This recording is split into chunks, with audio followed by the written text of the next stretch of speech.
host of interesting and strange discoveries with each passing day.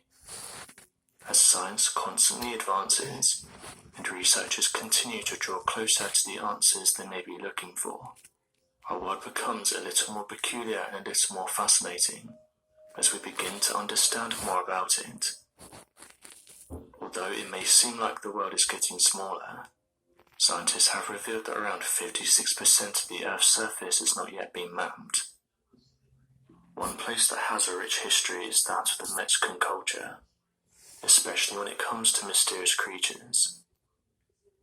One tale that's often shared through this region is that of the duende, which have been described as short humanoids that can occasionally be seen during the nighttime, or if you stray too close to their homes in the forest.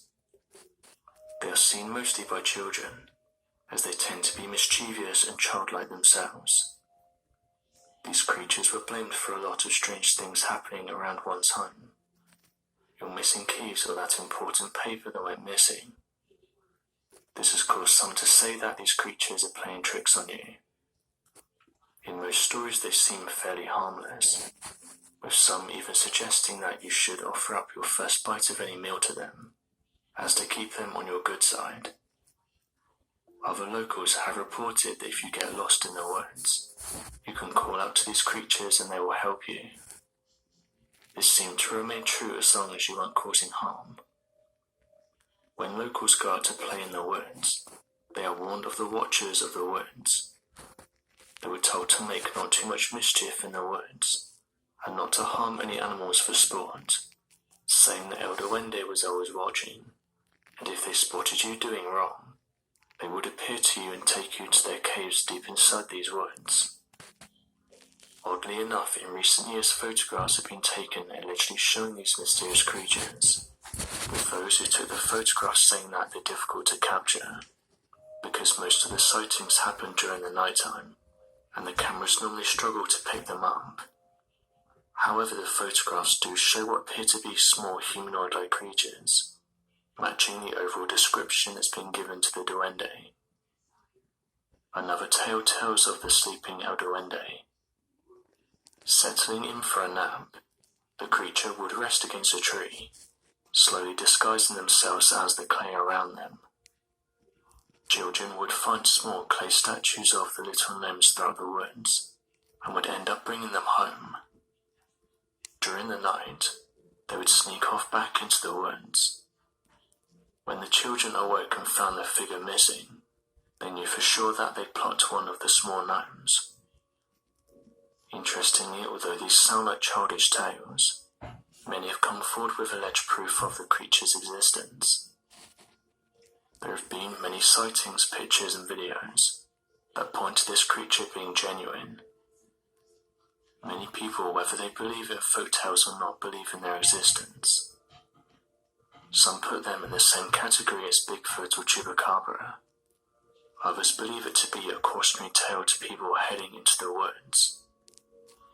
Interestingly, a few hikers who have been trekking through Argentina have said they've encountered small humanoids, going on to mention that they move fast and didn't match a human, as they were far too small.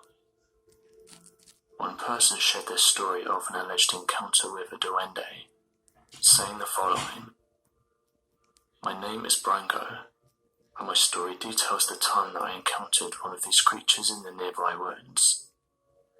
At the time I was with my sister, and we were both playing with our ball in the forest, something that we would do most evenings. On one particular occasion I kicked the ball too hard, and it went into the forest. I told my sister to go in and get it, and she did. However, after being in there for around half a minute, I heard her scream. I quickly ran into the forest to find my sister pointing at a small creature. This thing was small, only measuring around 3 feet. We only laid eyes on it for around 20 seconds until it ran off deeper into the woods. My sister was really upset by it, and I tried to tell her that it was nothing to worry about. But the truth is I froze in place once I saw it. I've heard some of my friends talk about these creatures, but I never thought I'd encounter one. It affected my sister more than me because she would go on to have nightmares, and it actually led her to not leaving the house for a while. When I tried explaining to my parents what we encountered, they brushed it off as nothing but a story, saying that I pushed her into the woods to try and scare her. But my sister did back up for me, and detailed that we saw a goblin-like creature. Since then, me and my sister have stayed away from the woods, and would never venture inside them past dark, and thankfully none of us have seen the creature since. I think we both encountered the duende. End quote. So what do you make